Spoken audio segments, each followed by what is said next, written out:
અમદાવાદમાં કોંગ્રેસ ઉમેદવારે બળજબરીનો લગાવ્યો છે આરોપ। કોંગ્રેસ ઉમેદવારે કિડનેપ કરી સહી કરાવ્યાનો આરોપ લગાવ્યો છે। બળજબરીપૂર્વક ફોર્મમાં સહી કરાવ્યાનો આરોપ તેઓએ લગાવ્યો છે।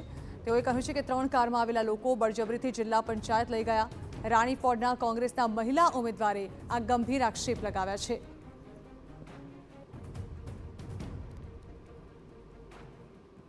અમે પ્રચારમાં વ્યસ્ત હતા, પરંતુ બપોરે ફોન આવેલો 2:30 વાગે મારા મિસ્ટરનો કે મારી ઉપર દબાણ છે અને તું ઓફિસે આવ જિલ્લા પંચાયતે સહી કરવા માટે। એટલે મેં કીધું ના, મારે સહી કરવી નથી।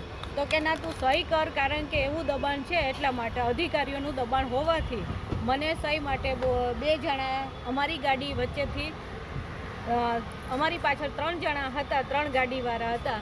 એમાંથી એક ગાડીવાળાનો ડ્રાઈવર ઉતરી અને અમારી ગાડી ચલાવવા માંડ્યો અને ચલાવીને પોતે છે ને અહીંયા મને લઈ આવ્યો અને અહીંયા મારી પાસે સહી કરાવી।